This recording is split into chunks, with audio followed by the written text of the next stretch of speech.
Всем привет! Сегодня готовим самые простые и очень пышные лепешки на кефире. Такие лепешки можно быстро приготовить к завтраку. Они очень вкусные с вареньем или медом. Или можно их подать к обеду вместо хлеба. Эти лепешки очень классные, такие пышные. Я сейчас разорву лепешку и посмотрите, какая она замечательная. Какое здесь пышное, нежное тесто. Это, конечно, очень вкусно. И для того, чтобы приготовить эти чудесные лепешки, мне понадобится 280 граммов муки. Муки может уйти чуть больше или чуть меньше. Будем смотреть по консистенции теста. 200 граммов кефира, 50 граммов сметаны, 20 граммов растительного масла. Я использую оливковое, можно использовать любое масло. 3/4 чайной ложки соли, 3/4 чайной ложки соды и 1 столовая ложка сахара, 20 граммов. Конечно, сахар корректируйте по вкусу. Какие вы хотите лепешки, более сладкие или нейтральные. Приготовим тесто. В миску я отправляю кефир. Лучше использовать кефир теплый, вообще, чтобы все ингредиенты были теплые. Добавляю сметану, растительное масло, сахар и соль. Перемешиваю.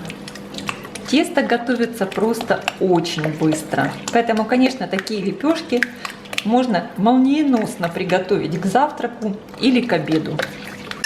Просеиваю в массу муку и соду.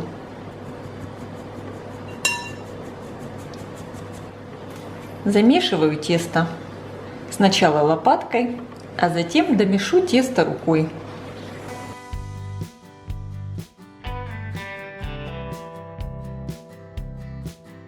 Домешиваю тесто. Оно должно получиться чуть-чуть липковатым. Тогда лепешки будут очень пышные и нежные. Не надо добиваться того, чтобы тесто совершенно не приставало к рукам.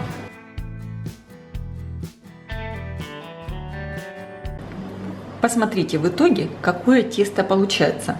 Оно немного липковатое. Таким оно и должно быть. Сейчас тесто я закрою пищевой пленкой и оставлю минут на 10 отдохнуть. Рабочую поверхность слегка подпыляю мукой. Руки также окунаю в муку и выкладываю тесто на рабочую поверхность после того, как оно отдохнуло. Слегка припыляю мукой. И сейчас тесто я разделю на 4 части. У меня будет 4 лепешки. Конечно, в зависимости от того, какие лепешки вы хотите, можно разделить и на большее количество частей, и на меньшее. Каждый кусочек теста я слегка подкатываю в шар, чтобы удобнее было раскатывать лепешку. Я включила разогреваться сковородку и наливаю растительное масло, так, чтобы масло покрыло дно. А сама тем временем, пока греется сковородка, буду раскатывать первую лепешку. Слегка подпыляю стол мукой, лепешечку тоже слегка подпыляю мукой, так как тесто довольно липковатое, как я уже сказала. И раскатываю круглую лепешку. Если надо, конечно, тесто подпыляйте мукой.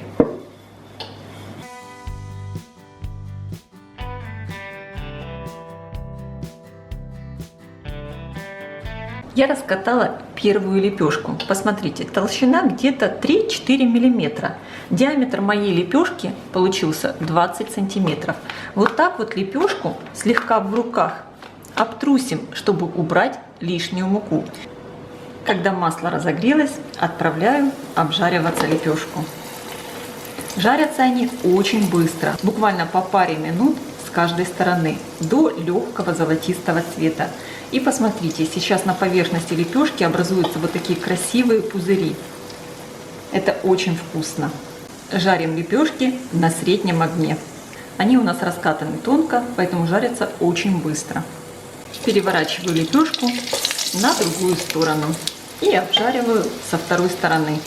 Также до золотистого цвета.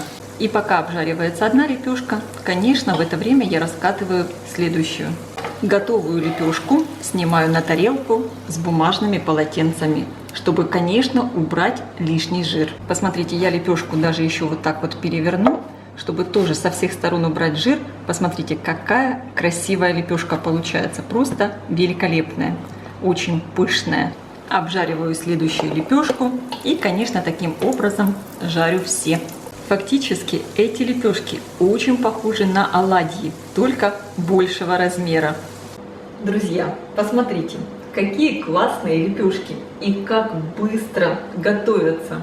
Очень пышные и вкусные.